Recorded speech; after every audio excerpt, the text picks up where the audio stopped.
오늘 저희 학교 오셨으니까 혹시 아직 안 보신 분 있다면 연구강의동 2층 꼭 보고 가시고요. 저 연구강의동 2층을 저희가 한 10억 정도 받아서 학생들이랑 같이 디자인한 거거든요.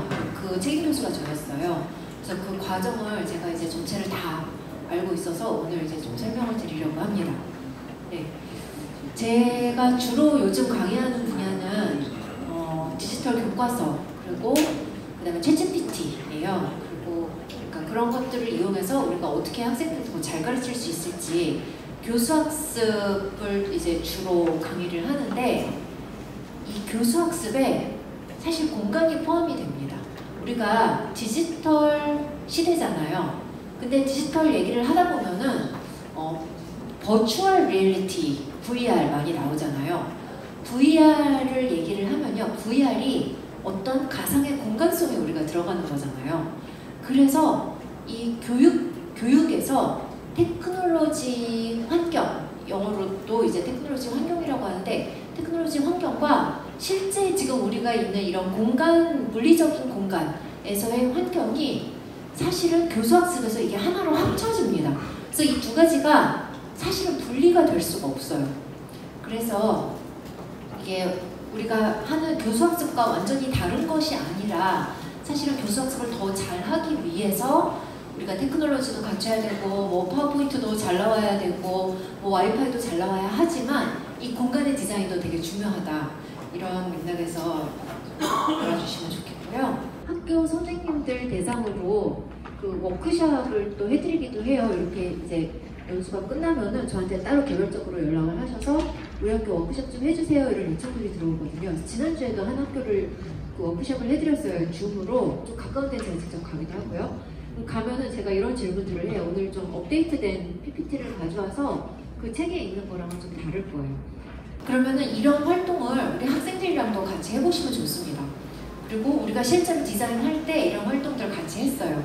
그래서 일단 내가 좋아하는 공간은 어떤 공간인지, 그러니까 이게 남 얘기가 아니라 그냥 정말로 여러분 자신을 생각하시면서 나는 어떤 공간을 좋아하지? 내가 그 공간을 왜 좋아하지? 하고 한번 생각을 해보세요. 그리고 그 공간과 지금 우리 학교와의 그 괴리가 있을 거 아니에요. 근데 우리들도 우리 집에서, 저는 저희 집에서 그런 생각 자주 하거든요. 우리 집에 나 혼자 조용히 앉아서 좀 깨끗하고, 제가 애가 둘에 고양이가 둘이 있어요. 치워도 맨날 더러운 거예요. 그래서 항상 제 머릿속으로 이제 꿈을 꿔요. 우리 집에 카페처럼 이렇게 조명이 비춰지고 조용히 앉아서 이렇게 스타벅스처럼 이렇게 나무로 된 조그만 테이블이 있고 옆에 화초 같은 게 하나 있고 커피 냄새가 나면서 나 혼자 조용히 있을 수 있는 공간이 있다면 내가 지금보다 공부를 훨씬 더 많이 할 텐데 이런 생각을 합니다. 네. 자, 그래서 여러분들도 아마 우리가 누구나 다 또 우리가 이제 우리의 생활 환경이 우리나라는 좀 좁은 편이잖아요. 그래서 그런 공간을 우리가 다 누구나 다 꿈꾸고 있을 텐데 그런 실제 공간을 우리가 학교에 한번 만들어 보자는 거예요. 자, 그러면서 제가 오늘 여기서 진짜로 워크숍 할 건 아니고 이 워크숍은 2시간짜리라서 그냥 얼른 보여드리도록 하겠습니다. 이게요, 감옥이에요. 우리가 감옥하면은 새 창살이 있고 창문이 저 위에 아주 조그맣게 있고 이렇게 두꺼운 시멘트로 이렇게 둘러져 있는 그런 공간을 생각하는데, 이거는 스페인에 있는 감옥인데 왜 감옥을 이렇게 만들었냐? 이 아이가 자기 부모가 감옥에 갇혀 있다는 것을 최대한 모르게 하려고, 최대한 늦게까지 깨닫지 못하게 하려고 이렇게 가족이 면회할 수 있는 이러한 방을 만들어줬다고 하고요. 이건 노르웨이에 있는 감옥이라고 합니다. 저희 집보다 더 크고 딱 좋아요. 네. 그 다음에 이것도 노르웨이에 있는 감옥이래요. 최고 보안 교도소래요. 네. 되게 좋죠. 대학생 그 기숙사 같이 생겼어요. 이거는 스코틀랜드에 있는 감옥. 이건 스위스에 있는 감옥. 이거는 일본에 있는 노인을 위한 감옥이래요. 일본에 그 고령화 사회가 돼가지고 노인 수감자가 되게 많아지고 있대요. 그래서 노인을 위한 감옥. 이건 뉴질랜드에 있는 감옥. 이건 엘살바도르에 있는 감옥이라고 합니다. 네.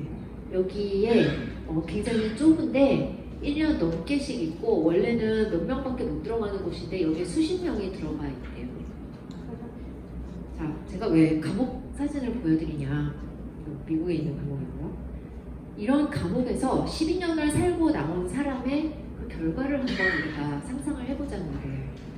저런 감옥, 물론 저 감옥이 너무 살기가 좋아서 이런 감옥에서는 이렇게 방만 이렇게 만들어주고 저 사람한테 막 심하게 강제노동을 시키고 이러진 않을 거거든요. 보통 하드웨어와 소프트웨어가 같이 가요. 그러면은 디자인이 이러면은 이 감옥, 이 전체 이 감옥에서의 프로그램도 저 방에 되게 맞게 만들어져 있을 거래요. 그래서 저기는 직업훈련도 되게 열심히 시키고 사회에 재적응하는 훈련도 시키고 공부도 하게 해주고 그런다고 해요. 여기서 뭐 할 수 있는 게 없죠. 네. 자, 이런 감옥에서 12년을 살고 나온 사람. 왜 12년일까요? 우리 학생들이 12년 동안 학교를 다니니까 12년으로 제가 정했어요. 그랬을 때 그 결과가 어떻게 다를까? 분명히 다를 거란 말이에요. 우리의 이 물리적 환경, 이 공간이 우리한테 미치는 영향은 하루 이틀, 여러분들이 오늘 여기 하루 왔다가 가시지만 이것이 12년이 쌓이면 그 결과는 굉장히 달라질 거라는 거예요. 자, 이러한 이 감옥에서 살고 나온 그 결과로서의 인간을 우리가 인재상이라고 볼 수가 있습니다. 우리가 교육에서 인재상은 굉장히 중요해요.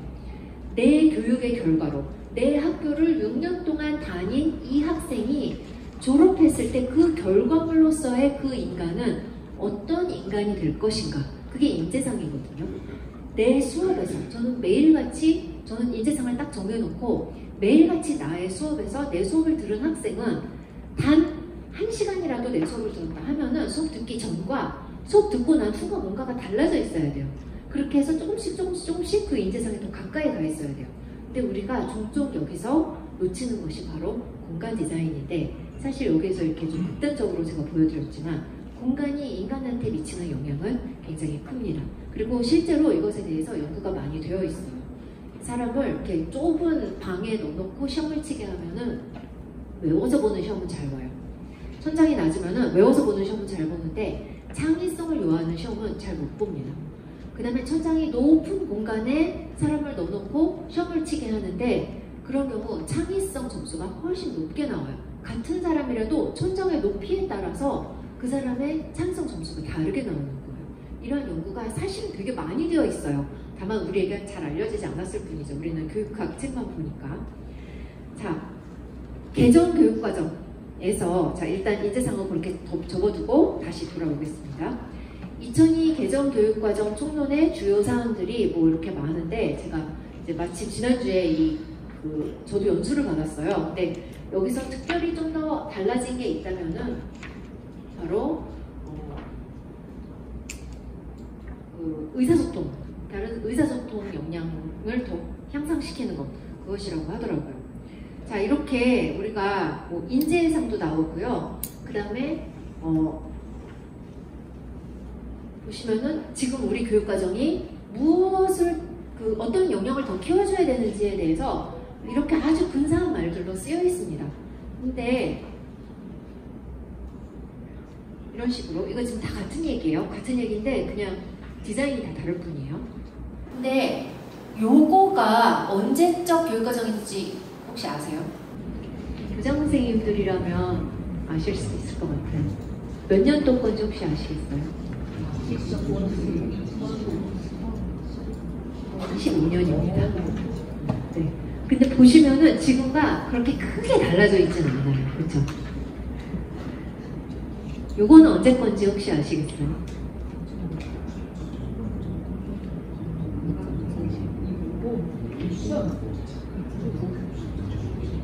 92년입니다. 네, 여기도 보시면은 창의성, 능력, 진로, 다양성, 다양화, 뭐 지금 우리가 여기 지금과 다른 점이 있다면 이때는 민주라는 말이 나왔네요. 하지만 시민이라는 말은 지금 시민성 교육 되게 중요하게 생각하잖아요. 우리가 시민성 교육할 때 기본이 민주주의, 민주의식이에요. 자, 그래서 지금과 비교를 해도 지금이 2024년, 92년이면 제 고등학교 다닐 때거든요. 크게 달라지지 않았습니다. 그러면은 네, 제가 여기서 사진 한 장을 빼버렸는데 사실 언제부터 우리가 이러한 영역들을 중요하게 생각했냐 하면요. 2000년을 거슬러 올라갑니다. 소크라테스도 이게 중요하다고 얘기했어요. 소크라테스, 플라톤도 우리 이 시민성 중요해, 토론 중요해, 창의성 너무 중요해, 비판적 사고력 너무 중요해 라고 얘기를 했어요. 지금 중요하게 생각하는 것들이 지금만 중요한 게 아니라, 지금 AI 시대라서 지금만 중요해진 게 아니라 2000년 전부터 소크라테스는 글을 남기지 않았잖아요. 우리가 인쇄술 읽기 전부터, 글, 문자를 쓰기 전부터 중요하다고 여겼던 것들이에요. 자, 그래서 저는 오늘 이 화려한 이 말들에 우리가 이제 길을 잃을 수 있기 때문에 저는 좀 심플하고 가장 중요한 것에 포커스를 하기를 원해요. 그래서 이거를 더 함축적으로 우리가 가장 포커스해야 될 게 무엇인가를 저의 스토리를 통해서 전해드리겠습니다. 저한테는 아들이 있어요. 아들도 있고 딸도 있는데 저희 아들 얘기를 해볼게요.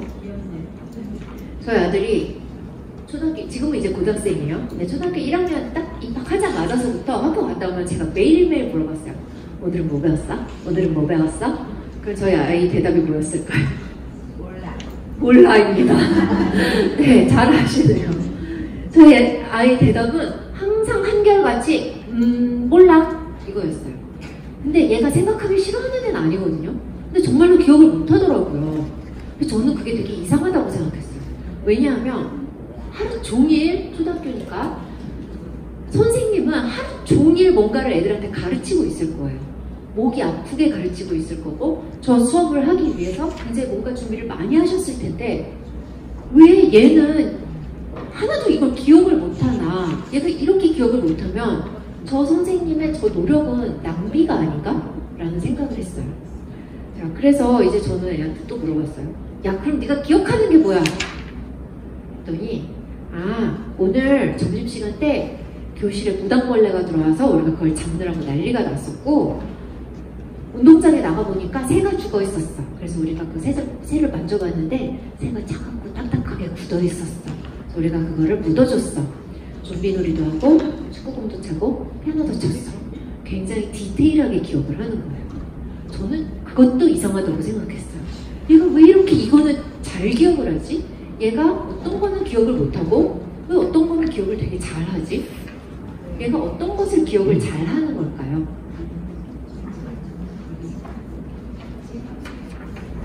자기가 직접 경험한 거.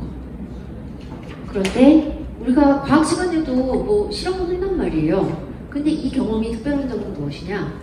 남이 시켜서 한 경험이 아니라 자기가 선택해서, 자기가 원해서 선택해서 한 경험이었다는 거예요. 또 하나는 뭐냐면 혼자 한 것들이 아니에요. 친구들과 한 것은 기억을 하더라고요.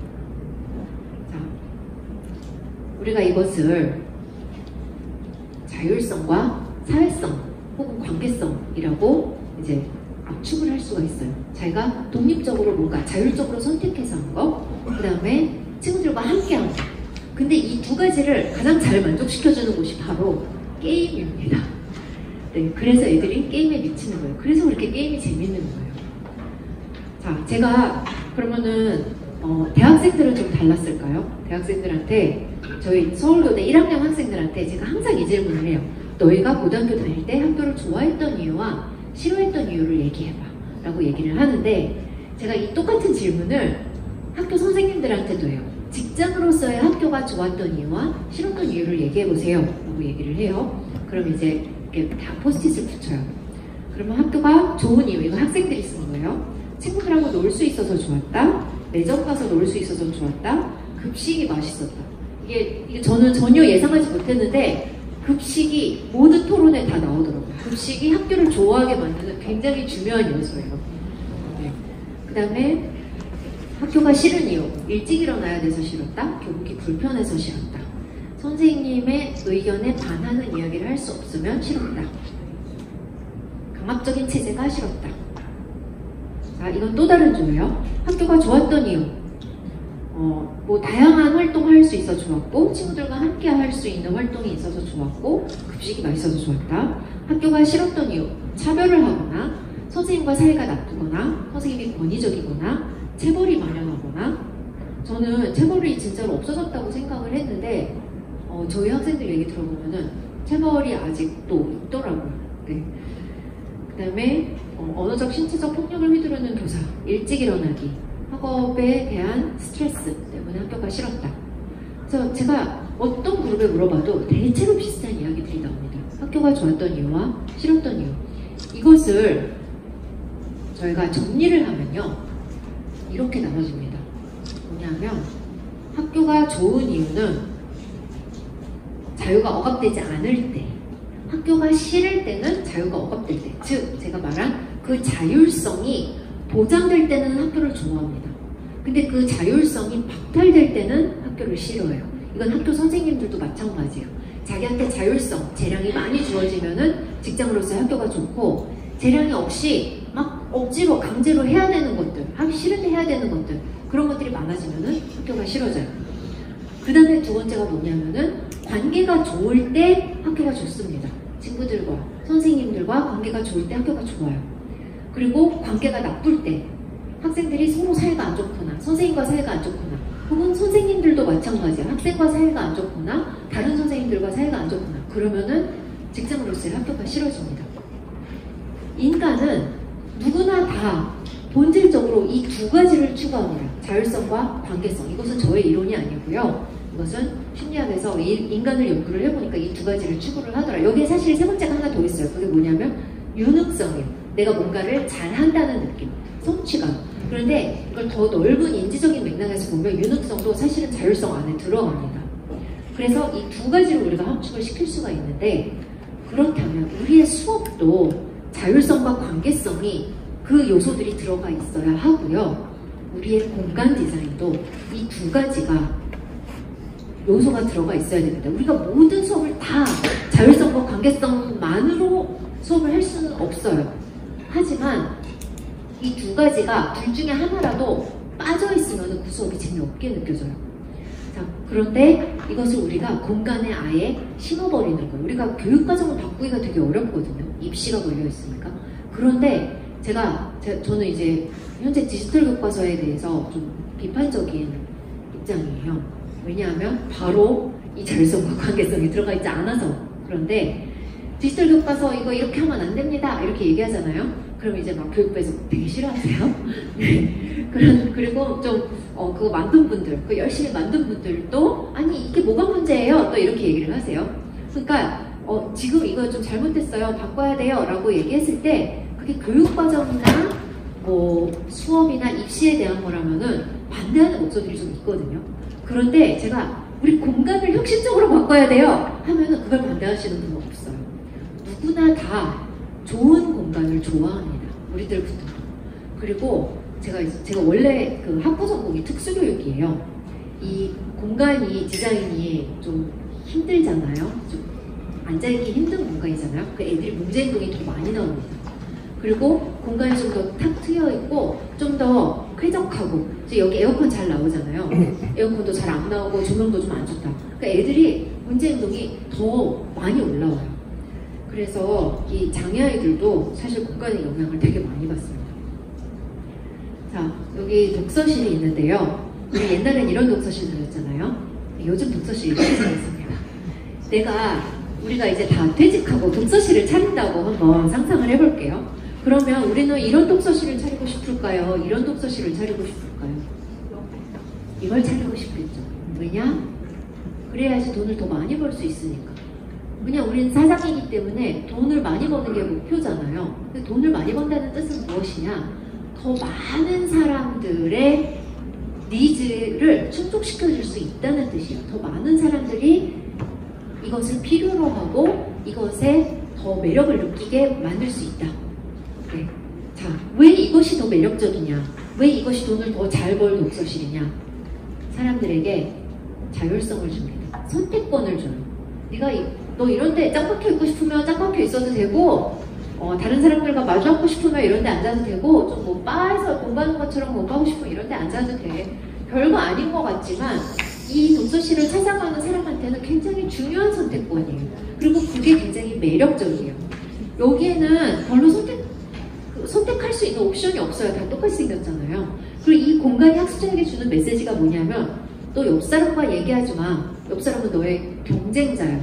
옆 사람 쳐다볼 필요도 없고 너는 네 앞에 놓인 것에만 집중해 라는 메시지를 줍니다. 반면 이 공간이 주는 메시지는 사람은 다 달라. 네가 원하는 것을 선택해. 너한테 맞는 방식으로 공부해. 그리고 다른 사람들은 너의 경쟁자가 아니야. 우리가 다 더불어 살아가는 하나의 커뮤니티야 라는 메시지를 줍니다.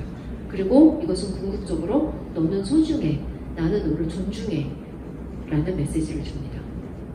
자, 이거는 컴퓨터 랩인데요. 옛날식 컴퓨터 랩이죠. 여기서는 모든 사람이 저 앞에서 선생님이 하는 것과 똑같은 것을 해야 할 것 같은 그런 메시지를 주는데 이렇게 생긴 컴퓨터 랩은 굉장히 또 다른 메시지를 줍니다.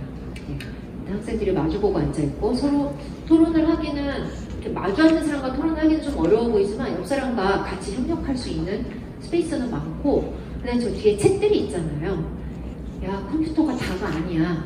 네가 필요하다면은 저기 가서 저기에 있는 리소스, 저런 자원을 활용해도 돼. 그리고 좀 더 창의적이어도 돼. 여기 지금 보시면은 천장도 훨씬 높단 말이에요. 네가 이 천장이 높다는 것은 네가 하고 싶은 거 한번 마음껏 해봐 라는 메시지를 줄 수가 있습니다. 천장이 좁으면은 너 딴짓할 생각도 하지 마. 너 꼼짝도 하지 말고 거기 딱 앉아있어. 이런 메시지를 줘요.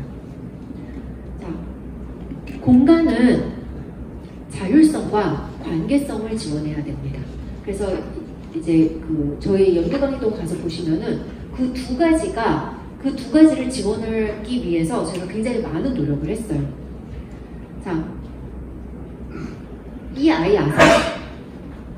이 아이가 한때 SNS에서 좀 바이럴했던 애인데 필리핀 아이인데 밤이 되면은 집에 전기가 안 들어오니까 얘가 맥도날드 앞에 와서 공부를 합니다. 자, 지금 저 아이가 속해 있는 환경은 되게 안 좋아요. 위험하고 시끄럽고 어둡고 저런 내재적 동기가 높은 애들은요 공간에 영향을 받질 않아요. 쟤네들은 그냥 어디에서도 공부를 열심히 할 아이들입니다. 저런 아이들은 많지가 않아요. 극소수예요. 대부분의 아이들은 내재적 동기가 낮아요. 왜냐? 학교 공부가 재미없거든요. 많은 자율성을 주지 않거든요. 그러니까 이런 애들은 밖에서 무슨 소리 났다? 무슨 소리지? 뭐 저기서 뭐 재밌는 게임 누가 하는 거 하다? 쟤는 뭐 하고 있지? 이건 뭐지? 저건 뭐지? 네, 저희 집에 고양이가 있잖아요. 우리 딸 아이가 공부하기 싫어해요. 얘처럼 막 이제 공부하기 싫어서 막 비비 꼬고 앉아 있는데 고양이가 이렇게 탁 상 위에 올라오잖아요. 그러면 그 고양이를 방해물로 생각하지 않아요. 너무 좋아해요. 고양이 왔다고. 네, 쉽게 디스트랙트가 돼요. 쉽게 주의가 산만해집니다. 자, 이런 아이들은 환경이 굉장히 중요해요. 제가 이것을 제가 이 공간의 중요성을 어디에 종종 비유를 하냐면은 기독교 교회에 비유를 합니다. 그래서 믿음이 좋은 사람 있잖아요. 믿음이 좋은 사람들은 막 골방 안에 들어가서도 기도하고 하거든요. 근데 초심자는요, 딱 교회 갔는데 교회가 좀 허름하고 좀 에어컨도 안 나오고 그렇잖아요. 가기 싫어져요. 근데 딱 교회 가는데 막 건물이 좋아요. 에어컨도 잘 나오고 되게 쾌적해요.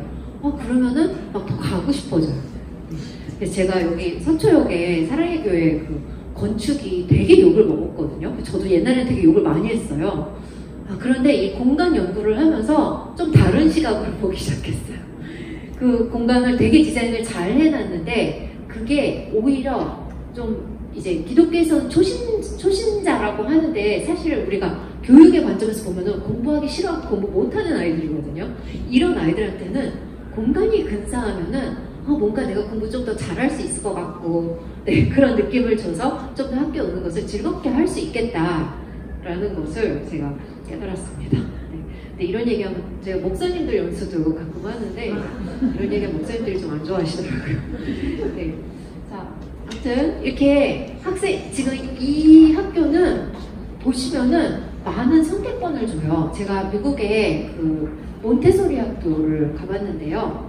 몬테소리 학교 가니까 학생 수가 한 반에 20명이면은 책상 의자가 20개가 없어요. 그래서 여기서 보시면은 한 반에 20명쯤 될 텐데 20개가 없죠. 20명의 학생이 동시에 다 같은 것을 할 수 없게 디자인이 되어 있어요. 요거 할 애들은 여기 앉아야 될 애들은 여기, 선생님한테 집중지도 받아야 될 애들은 여기, 다 한 애들은 여기 가서 책 읽어도 되고, 뭐 퍼즐 맞춰도 되고, 밖에 구경해도 되고. 제가 몬테소리 학교가 그냥 무조건 좋다는 것은 아니에요.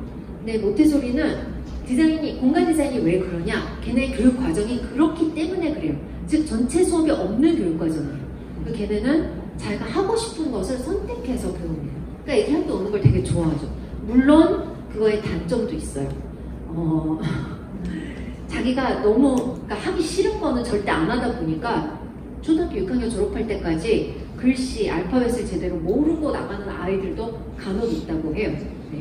하지만 학교가 가기 싫어서 막 문제행동을 일으킨다든지 아니면은 중간에 도망간다든지 그러한 행동을 가진 아이는 없습니다. 자, 여기는 좀 학원같이 생겼어요. 우리나라 학원들이 이렇게 많이 생겼는데 여기서는 지금 팀워크도 할 수 없는 공간이고 여기서는 앞에만 봐야 되고 다른 것을 할 수 있는 옵션을 주지 않고 있어요. 학생들의 자유선택적이라는 말은 학생들에게 자율성을 준다는 뜻이거든요. 그랬을 때 연구에 의하면은 학생이 자기가 원하는 것을 선택해서 했을 때 여기 이제 보시면 이게 파란색이 문제행동이고 초록색이 참여행동인데 이때는 선택권이 없을 때예요. 없을 때는 문제행동이 100%예요. 그런데 얘한테 선택권을 주고 자기가 원하는 그러니까 애들한테 많은 선택을 줄 필요가 없고 그냥 두 가지 중에 하나 골라서 하게 해도 인간은 내가 자율적으로 선택했어 라는 착각을 하게 됩니다. 그래서 애들한테 선택권을 주었을 때 지금 이 아이 같은 경우는 문제행동이 확 내려가죠. 그리고 참여행동이 훨씬 올라갔습니다. 자, 또 연구에 의하면은 이러한 아이들에게 선택권, 자율성을 보장을 했을 때 아이들의 주의력을 높이는 것으로 나타납니다. 보시면 인시트가 뭐냐면 얘가 자리에 앉아있는 비율이거든요. 보시면은 얘 ADHD인 것 같아요. 평소에 자리에 앉아있는 비율이 이렇게 낮아요. 절반 정도만 앉아있어요. 그런데 얘한테 자유선택권을, 자율성을 좀 주었을 때 자기가 원하는 것을 하게 했을 때 훨씬 얘가 자리에 앉아있는 그 비율이 높아집니다. 근데 이 자유선택에는 이렇게 학습지 이런 것도 들어가지만 의자, 필기류 이런 것도 들어가요. 또 어느 의자에 앉아서 할래 했을 때 이제 미국 학교는 뭐 그냥 이런 의자만 있는 게 아니라 고무로 된 의자도 있고 뭐 푹신한 의자도 있고 종류가 여러 가지가 있거든요. 그랬을 때 걔한테 너 그 의자에 대한 선택권을 주는 거예요. 학습 활동에 대한 선택권이 아니라. 그런데 그렇게 자기가 원하는 의자에 앉게 했을 때만 해도 이렇게 참여 행동이 인시트 행동이 올라간다는 것을 알 수가 있습니다. 심지어 글씨체도 더 좋아진다는 거예요. 지금 이게 클래스민, 이 클래스의 평균이고 이거는 알아볼 수 없는 글씨체, 그리고 요건 알아볼 수 있는 글씨체인 거예요. 걔한테 그 자율성을 부여를 했을 때, 근데 여기서 자율성은 완전한 자율성을 의미하는 게 아니라 컨트롤된, 계획된, 선생님의 수업 안에서 계획된 자율성을 의미합니다. 자, 그 다음에 이러한 자율성, 자율선택적 공간은 창의성도 높이는 것으로 드러납니다. 자, 여기 보면은 이러한 요소들이 다 창의성에 영향을 미친다고 해요. 그래서 사운드, 컬러, 라이트, 그 다음에 이 온도, 냄새, 퍼니처, 센스, 윈도우 이런 모든 것들이. 그런데 이것을 그 사람한테 강요하는 게 아니라 자기가 선택할 수 있게. 예를 들면은 요즘 회사들은 그 빅테크 기업들 있잖아요. 매일같이 자기 지정된 좌석에 가서 출근해서 앉아있는 게 아니라 매일같이 자기가 자리를 바꿔가면서 앉을 수 있다고 해요. 그런 식으로 선택을 주는 거예요. 그랬을 때 훨씬 더 크리에이티비티가 올라가더라 라는 것입니다. 이게 미셸 푸코가 그린 그 감옥이에요. 자, 미셸 푸코의 그 이론은 뭐냐 하면은 모든 것에는 다 권력이 서려 있다. 모든 것에 다 권력이 스며들어 있다. 이 모든 것을 이용해서 인간은 자기의 권력을 누리려고 한다라는 그 이론을 주장합니다. 자, 이게 건물의 디자인인데 감옥이에요. 보시면 여기에 이제 뭐죠? 셀들이 있어요. 그리고 요 가운데 지키는 사람이 있습니다. 그런데 이 지키는 사람은 이 밖을 볼 수가 있어요. 근데 이 밖에서는 여기에 사람이 있는지 없는지 보이지가 않아요. 이게 가장 효율적인 감옥이라는 거예요. 이 사람들을 컨트롤할 수 있는 가장 효율적인 디자인. 최소한의 인력으로 최대한의 이 죄수들을 컨트롤할 수 있는 디자인이라는 거예요. 이 푸코가 여기서 얘기하고자 하는 것은 무엇이냐. 이렇게 건물의 디자인을 통해서도 우리는 권력의 이 다이나믹을 만들어낼 수 있다라고 주장을 합니다. 그리고 실제로 지금 여러분들 다 저 보고 계시잖아요. 네, 지금 권력이 누구한테 있어요? 저한테 있어요. 마이크도 들고 있잖아요. 네, 이 마이크를 누가 잡고 있냐, 테크놀로지를 누가 쓰고 있냐, 이것을 보면 우리가 권력이 누구한테 있는지 알 수 있어요. 이거보다 좀 더 민주적인 디자인이 되려면은 서로 바라보고 그 다음에 발언권을 또 많이 갖고 있어야 돼요. 그리고 마이크가 하나만 있는 게 아니라 여러 개가 있어서 또 여러 사람의 이야기를 들어볼 수 있게. 그렇게 디자인을 하면은 수업도 더 토론이 활성화되고 더 민주적인 수업으로 만들어집니다. 그러니까 우리가 교육과정을 바꾼 후에 공간을 바꾸는 게 아니라 공간을 바꾸면 저절로 수업도 바뀌어요. 그래서 이제 그 연구 강의동 가서 강의실을 보시면요, 저희가 일부러 이렇게 디자인을 안 하고 학생들이 민주적으로 수업을 할 수 있게, 토론을 많이 하고 몸을 많이 움직일 수 있게, 많은 자율성과 동시에 많은 그 팀워크를 할 수 있게 그렇게 신경 써서 디자인을 했습니다. 자, 포인트 2번. 공간은 인재상을 길러내야 한다. 자, 우리는 어떤 인재를 길러내고 싶은가? 자, 우리는 이런 인재들을 길러내고 싶지 않나요? 우리 국가가 원하는 인재상이 아마 이런 인재상들일 거예요. 뭔가 산업을 일으킬 만큼 대단한 크리에이티비티를 가진 사람들. 그런데 이런 인재는 어떻게 길러지냐? 일단 교육과정이 이런 인재를 길러낼 수 있는 교육과정이어야 하는데 그 교육과정을 바꾸기가 쉽지는 않으니까 우리가 공간부터 좀 바꾸자 하는 것입니다. 자, 시간 때문에 제가 이거 소비자 생산자는 그냥 간단하게 설명하는 것 같아요. 우리가 학습자를 볼 때 학습자를 소비자로 보는 관점이 있고 생산자로 보는 관점이 있습니다. 학습자를 소비자로 보는 관점은 걔한테 계속해서 지식을 먹여줘야 된다는 관점이에요. 이것을 파울로 프레리의 이론에 잘 나옵니다. 그 사람이 뭐라고 얘기를 했냐면은 우리 학생들이 다 저금통이에요. 돼지 저금통인데 비어있어요. 그래서 우리 학생들이 학교 졸업할 때까지 최대한 교사는 그 저금통 속에 최대한 채워서 얘를 사회에 내보내야 된다고 생각을 합니다. 그래서 이 지식을 저축한다고 생각해요. 지식의 저축이로. 그런데 문제는 뭐냐? 요즘은 사회가 되게 빨리 바뀌잖아요. 우리가 지금 아무리 지식을 저축을 해줘도 얘가 사회에 나갔을 때 그 중에 굉장히 많은 그 비율이 쓸모없는 지식이 되어 있습니다. 요즘은 지식이 너무 빨리 변해서 이제 저도 저희 학생들 가르치지만 작년에 가르친 내용을 다 수정을 해서 가르쳐야 돼요. 올해 가르칠 때는. 책도 매해 바꿔야 합니다. 근데 우리의 교과서는 어떻죠? 매해 못 바꾸죠. 몇 년에 한 번씩 바꾸고 교육과정 개정도 몇 년에 한 번씩 일어나고 그래요. 지금 현재의 시스템이 특히 이 AI 시대에 맞지 않는 시스템이에요. 제가 그 앞에 잠깐 슬라이드가 지나갔는데 제가 책을 썼어요. 책을 썼는데 챗GPT 나온 이후에는 얼마나 세상이 빨리 바뀌는지 책을 쓰고 교정을 갔다 왔는데 그 사이에 세상이 바뀌어 있는 거예요. 그래서 책의 일부분을 다시 지우고 다시 썼어요.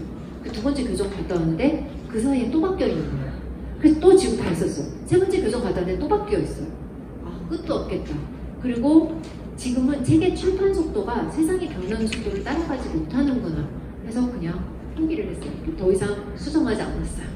그리고 이 책들을, 요즘 나오는 책들은 우리가 아주 뭐 클래식에 대한 뭐 듀이라든지 뭐 소크라테스라든지 그 시대, 하지만 그런 것에 대한 해석도 계속해서 바뀌기 때문에 이 지식이 너무 빨리 변하는 시대에 살고 있어요. 그랬을 때 우리가 얘들한테 계속 먹여주는 그 지식은 걔네가 졸업할 때쯤이면은 굉장히 상당수 넓은 지식이 되어 있습니다. 그러면은 우리가 요즘 애들을 어떻게 키워야 되냐? 스스로 학습할 수 있게 해줘야 된다. 그래서 바로 역량중심 교육과정이 나오고 역량중심 평가가 나온 거예요. 역량이 중요했어요. 얘가 스스로 학습할 수 있는 능력, 그게 역량이거든요. 그것은 학습자를 소비자로 보는 관점이 아니라 학습자를 생산자로 보는 관점입니다. 얘가 졸업하고 뭐 대단한 지식을 필요로 하지 않아도 뭐 나가서 치킨집을 차린다.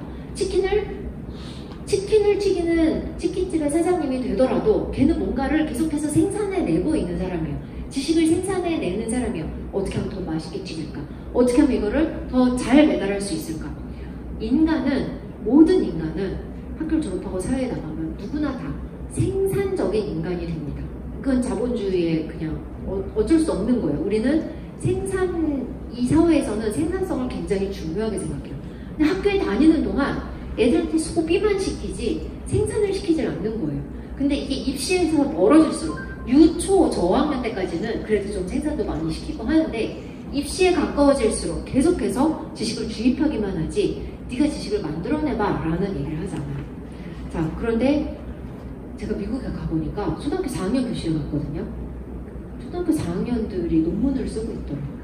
우리가 생각하는 막 대단한 논문은 아니지만 제가 저희 대학원생들한테 그 소논문 쓰라고 하는 것과 굉장히 비슷한 수업을 하고 있어요. 제가 대학원생한테 하는 수업을 걔네 초등학교 4학년 애들한테 하고 있더라고요. 그리고 유치원 때부터 사실 그 훈련을 시키고 있더라고요. 유치원생이 무슨 지식을 생산해내나요? 하는데 막 대단한 지식의 생산 아니어도 돼요. 그냥 파워포인트 슬라이드 한 장만 만들어도 자기가 여러 가지 정보를 자기가 재구성하고 재해석해서 슬라이드 한 장만 만들어도 우리가 그것을 지식의 생산이라고 봅니다.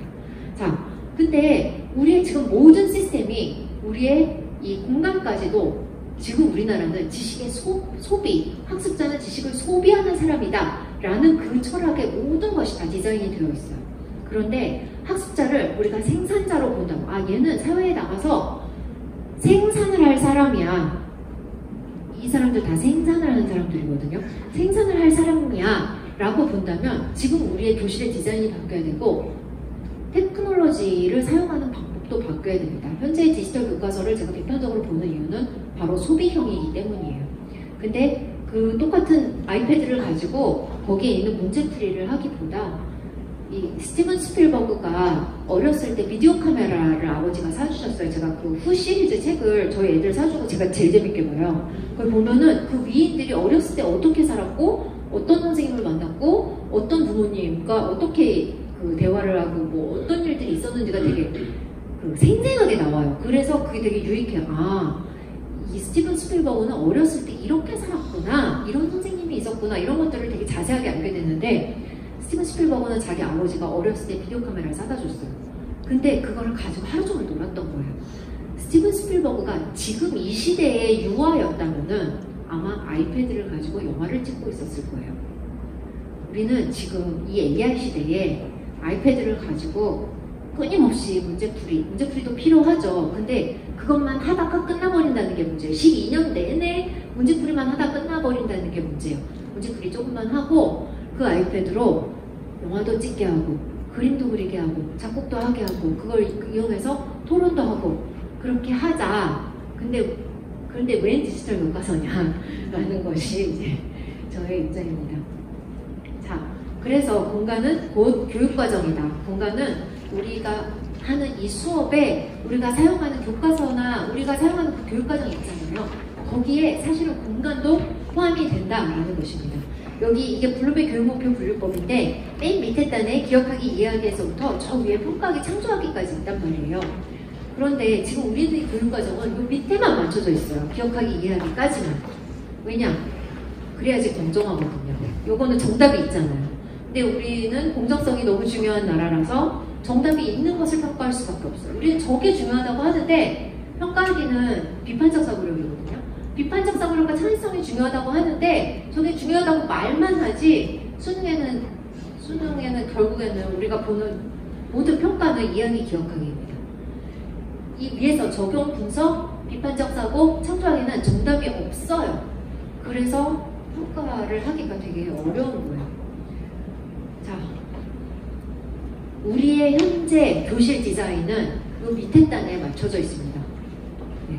제가 이것을 이렇게 얘기를 했더니 현재 우리나라 학교 디자인을 직접 하신 그 설계사 분을 어딘가에서 만나게 되었어요. 교육부 무슨 포럼이었는데 거기에 그분이 와 계신 줄 모르고 제가 현재 디자인은 너무 감옥 같다 이렇게 했더니 그분이 저한테 끝나고 와서 미안하다고 그 학교를 디자인한 게 자기라고 그냥 그 당시에는 다 그렇게 디자인했다고 지금 보니까 자기가 생각해도 너무 감옥 같은데 그 당시에는 어쩔 수 없었다 이렇게 얘기를 하시더라고요. 네. 자, 이 공간 디자인에서 지금 이 사업, 공간 재구조화 사업 전의 이름이 그린 스마트였잖아요. 근데 저는 그 당시에는 그 이름이 좀 이상하다고 생각을 했어요. 그린 스마트가 뭐야? 이렇게 생각을 했는데 어떻게 보면 또 되게 직관적이에요. 왜냐하면은 우리가 환경도 생각해야 되지만 테크놀로지, 스마트라는 이름이 들어가잖아요. 이 공간과 그 다음에 그 안에 들어가는 테크놀로지는 서로 분리되어 있는 게 아니라 하나의 철학으로 우리의 교육과정까지 다 하나의 철학으로 디자인을 해야 됩니다. 자, 이거는 제가 몇 가지 그 해외 예시를 가져왔어요. 이게 어딘지 혹시 맞춰보시겠어요? 초등학교 아닙니다. 교회예요, 교회. 제가 공간을 정말 관심이 많아서 저희 집은 깨끗하지 않아요. 공간 디자인 별로 안 좋아요. 그런데 제가 정말 관심이 많아서 공간 디자인을 열심히 보고 연구를 하고 다니고 우리 학생들과도 프로젝트를 많이 하고 하는데 두 기관이 있어요. 두 기관이 어디냐면은 종교기관과 그 다음에 박물관 이 두 종류의 기관의 공통점이 뭐냐면은 교수학습이 이루어지는 곳이에요. 그런데 강제는 할 수 없는 곳이에요. 즉 거기서 학습하러 오는 사람들의 내재적인 동기가 되게 중요한 곳인 거예요. 교회에서 야 너 이거 안 외워왔지? 너 오늘 집에 못 가. 뭐 너 3학년 다시 다녀야 돼. 이럴 수 없잖아요. 교회라는 곳은 자율적으로 왔다 갔다 하는 곳이잖아요. 그러니까 이 교회 주인의 입장에서는 어떻게든 사람들이 자발적으로 오게 만들어야 돼요. 그러니까 이렇게 공간 디자인, 그러니까 어떻게 하면 좀 더 사람들이 오고 싶게 만들 것인가에 대해서 굉장히 고민을 많이 하는 곳이에요. 또 하나 그런 곳이 있는데 그게 바로 박물관이에요. 박물관에 오는 사람들한테 니네 여기 있는 거 다 봐, 나갈 때 시험 볼 거야? 할 수 없잖아요. 그리고 박물관은 또 사람들이 계속해서 반복적으로 와서 올 때마다 뭔가 새로운 것을 배워가게 하고 싶잖아요. 그러니까 박물관도 이 사람들이 어떻게 하면 여기 와서 스스로 재밌게 공부를 하고 싶게 만들까, 그리고 또 자꾸 오고 싶게 만들까, 그리고 또 박물관은 애기들부터 노인들까지 온단 말이에요. 이 다양한 학습자들의 니즈를 우리가 어떻게 충족시킬까에 대해서 고민을 많이 하는 곳이란 말이에요. 그래서 이렇게 혹시 박물관 같은데 가실 기회가 된다면은 가서 한번 유심히 보세요. 얘네가 어떤 전략들을 썼는지 한번 보세요. 이게 미국의 교회고요. 이것도 교회예요. 이것도 교회입니다. 이거 박물관이에요. 이거는 워싱턴 DC에 있는 성경박물관인데 이 성경박물관이 되게 특이해요. 왜냐하면 성경은 지금 현재 개신교에서만 쓰는 게 아니잖아요. 천주교에서도 쓰고 유대교에서도 쓰고 심지어 이슬람에서도 써요. 그러니까 다양한 서로 다른 종교를 가진 사람들, 심지어 그 중에 어떤 사람들은 막 서로 막 전쟁까지 하고 서로 막 되게 미워하는 사람들도 있어요.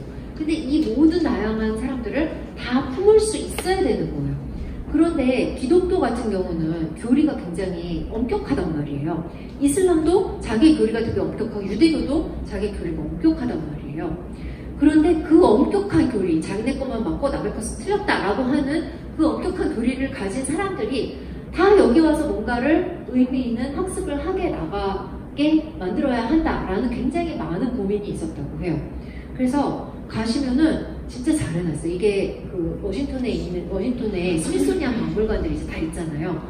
거기서 가장 최근에 생긴 박물관이에요. 여기는 유료예요. 스미소니안의 일부는 아니지만 스미소니안의 그 지리적으로 같이 붙어 있어서 보통 이제 다 투어를 하시는데 여기 가면은 무슨 생각이 드냐면 내가 지금 디즈니월드에 와 있나? 이런 착각이 들 정도로 디즈니만큼 잘 해놨어요.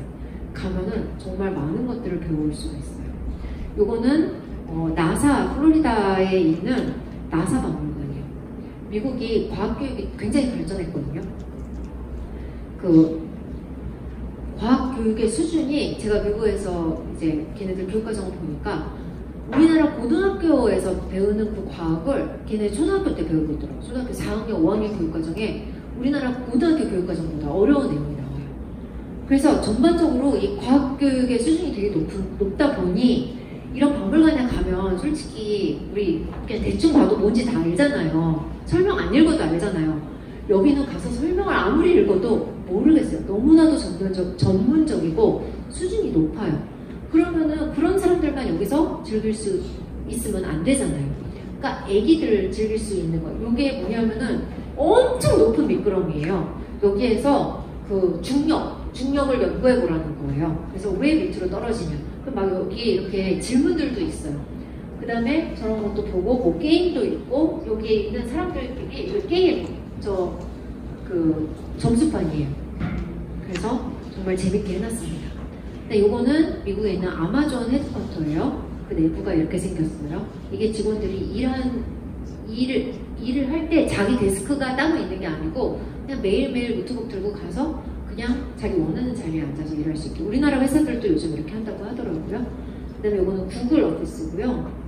이것도 다 구글 오피스입니다. 창의성이 중요하니까 사람들이 창의적일 수 있게 공간을 그렇게 디자인을 하는 거예요.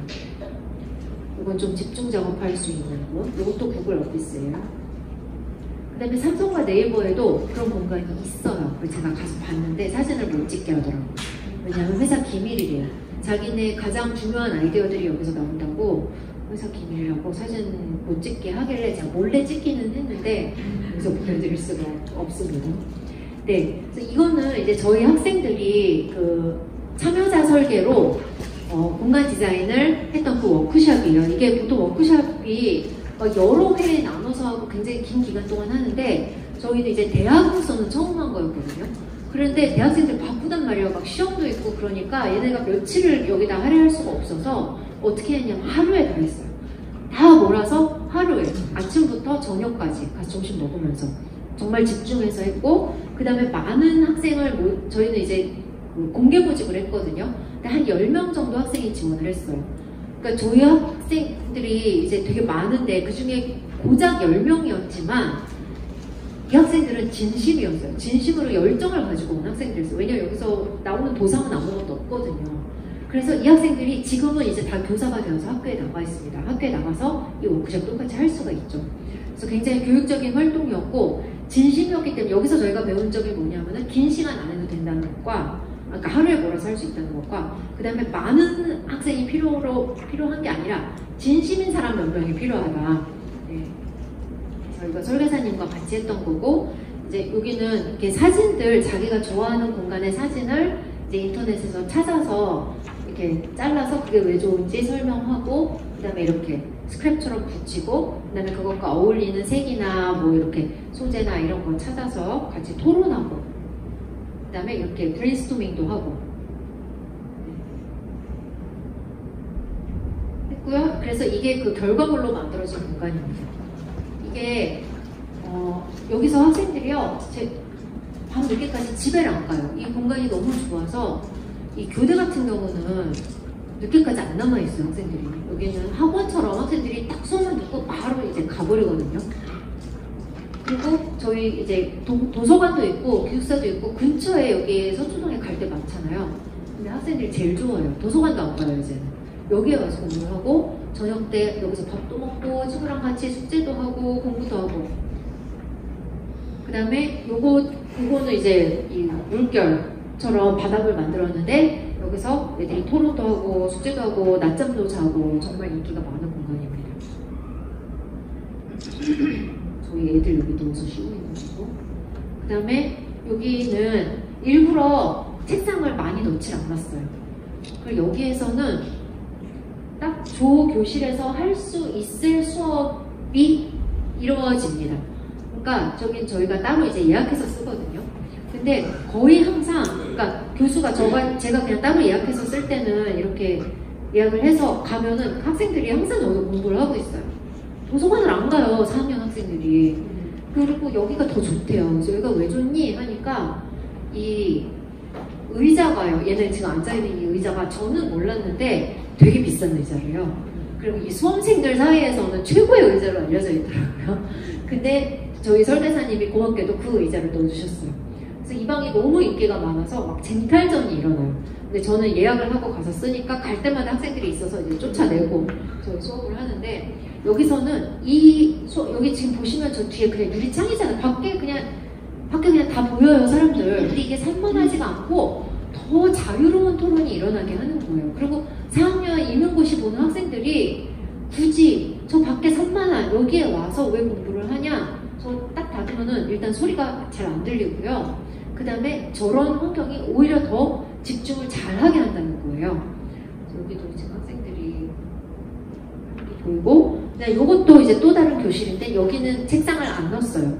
책상 안 넣고 저런 화이트보드 같은 바퀴 달린 화이트보드 넣어주고, 그 다음에 삥 둘러가면서 이렇게 이 계단식 강의실. 근데 대단한 것도 아니에요. 계단 뭐 2개인가 3칸인가 밖에 없어요. 그리고 이렇게 움직일 수 있는 의자. 그러면 이런 교실에서는요, 제가 일반적인 강의를 할 수가 없어요. 이런 교실에서 수업을 하려면은 반드시 내 수업을 토론식으로 만들어야 되고, 그룹워크로 만들어야 되고, 그 다음에 뭔가 테크놀로지를 쓸 수 있게. 왜냐면 저기 앞에 터치스크린 되는 TV거든요. 자, 그런데 저희가 만든 이 공간들의 이 특징이 또 하나 뭐냐면은 이게 그린 스마트예요. 스마트가 되게 중요한 디자인이란 말이에요. 근데 스마트가 별로 안 보이죠. 저희가 일부러 그렇게 했어요. 스마트라는 것이 테크놀로지 리치하다는 것이 반드시 그 안에 기기를 많이 넣어야 한다는 뜻이 아니에요.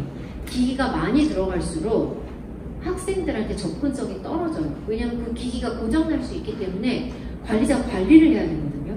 그러면 학생들이 쓸 수 없는 공간이 돼버려요. 그리고 기기라는 것은 시간이 지나면 금방 아웃데이트 돼버려요. 계속 업데이트 해줘야 돼요.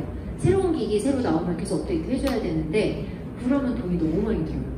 그래서 우리가 원했던 공간은, 사실 저희 대학에는 이 기기로 가득 차 있는 그런 공간들도 있어요. 거기는 항상 잠겨 있어요. 학생들이 쓸 수 없는 공간이 되어버리는 거예요. 학생들을 위해서 만들었는데 학생들이 쓸 수 없는 공간이 되어버리는 거예요. 그래서 학생들한테 물어봤어요. 야, 니네는 뭐가 필요하니? 어떤 공간을 원하니? 우리가 쓸 수 있는 공간이면 좋겠어요. 우리가 예약하지 않아도 그냥 자유롭게 가서 그냥 우리 노트북 그냥 우리 거 가져갈게요. 우리 이미 기기 다 갖고 있어요. 거기 기기 있을 필요가 없어요. 우리 거 가져가서 꽂을 수만 있으면 좋겠어요. 여기도 보시면은 꽂을 데가 별로 없어요. 이 옛날에 지어진 건물들은 꽂는 데가 별로 없어요. 이 벽 세로한 것 같은데 그나마 몇 개 있었는데 그것까지 다 막아버리시는 것 같아요. 지금 보니까. 네, 요즘 하이테크 공간은요, 꽂을 데가 많아야 돼요. 자, 그래서 저희가 기기를 많이 놓치질 않고 기기는 최대한 심플하게. 근데 다 사실 숨어있긴 해요. 센서도 있고 뭐 에어컨도 있고, 에어컨 다 센서로 작동하고, 그 다음에 저 TV가 굉장히 심플해요. 그냥 갖다 꽂기만 하면은 바로 되는 터치 스크린 TV예요. 저게 막 화려한 것도 있고 이제 막 와서 발표할 거 아니에요. 저 회사들이 우리가 원하는 것은 고장 안 나고 심플하게 학생들이 누구나 쉽게 쓸 수 있는 것을 원한다. 근데 이걸 만들 때 저희 시설팀에서는 아니 이렇게 어마어마한 돈을 받아서 공간을 만들면 이런 방도 필요하고 저런 방도 필요하고 방이 많아야 돼요. 유튜브 용방, 무슨 용방, 무슨 용방, 무슨 용방. 그렇게 해서 다 자꾸 칸막이를 만들려고 하는데 학생들이 원하는 거는 그게 아니었어요. 칸막이를 만들면은 이 방은 요 용도로만 사용하세요가 될 가능성이 되게 커져요. 그러면은 관계성과 자율성이 박탈돼요. 그리고 학생들한테 접근성이 떨어져요. 그래서 공간이 유연하게 학생들이 원하는 방식대로 아무데나 원하는 때에, 그리고 그 안에서 혼자도 공부할 수 있고 다른 사람과 같이 팀워크도 할 수 있고 그렇게 유연하게 만드는 것이 학생들한테도 좋고, 그리고 자연스럽게 사회적인 관계 형성이 일어나고, 그 다음에 그것을 관리하시는 분들도 그것이 훨씬 낫습니다. 그래서 우리가 자율성과 관계성을 동시에 보장하는 공간의 특징은 바로 유연한 공간입니다. 딱 뭔가 용도를 딱딱딱 정해놓고 칸막이를 탁 치는 게 아니라 칸막이를 없애고 학생들이 자율적으로 그 안에서 스스로 리더십을 발휘해서 할 수 있게. 네. 그리고 이제 마지막으로 아이디어가 필요하시면은 제가 챗GPT 강의 제일 많이 한다고 했잖아요. 챗GPT한테 나는 이런 철학을 가졌어. 나는 이런 공간을 원해. 나한테 이거 공간 디자인 좀 해줘. 하면 얘가 이렇게 디자인을 해줘요. 그럼 이걸 뽑아서 이걸 한꺼번에 가져가서 이걸 가지고 학생들과 토론을 하실 수 있어요. 선생님과 토론을 하고 여기서 어떤 요소가 좋은지 어떤 요소가 좀 싫은지 해서 그렇게 브레인스토밍을 해갖고 내가 원하는 거, 우리가 원하지 않는 거를 뽑아서 그거를 가지고 이제 설계사한테 주시면은 됩니다. 근데 이런 여기서 챗GPT를 이용해서 이 그림 그렸어요. 이거랑 똑같이 해주세요. 하면 설계사께서는 아마 싫어하실 거고요. 이거는 그냥 토론용으로 브레인스토밍용으로 사용을 하시면 되겠습니다. 그래서 제가 사용한 프롬프트는 뭐냐면 컨셉 교실을 그려줘. 창의성, 내가 중요하게 생각하는 거는 창의성, 그 다음에 약간의 네이처, 그다음에 밝아야 되고 모던하고 나는 좀 나무 소재가 들어가 있으면 좋겠고 fun, 재밌으면 좋겠고 한국어로 하셔도 돼요. GPT-4.5를 사용하시면 돼요. 무료예요. 그 다음에 참여적이고 그 다음에 inviting, 학생들 좀 초대적인 그러한 그림을 그려줘. 그리고 사람 빼고 그려줘. 얘가 그냥 그려달라고 하면 소개해서 사람 좀 많이 그려주기도 하면은 그러면은 좀 이렇게 산만해질 수 있으니까 사람 다 빼고 그려줘 하면은 이렇게 컨셉 디자인을 해줍니다. 그럼 넣을 때마다 계속 그림이 다르게 나와요. 그럼 그 중에 마음에 드는 거 뽑으셔가지고 그걸 가지고 이제 그 토론의 기초로 사용하시면 되겠습니다. 이거는 과목을 다시 디자인해주고 또 이렇게 디자인해주는 거예요. 네, 이렇게 해서 제 강의는 여기까지입니다. 네, 경청해주셔서 감사합니다.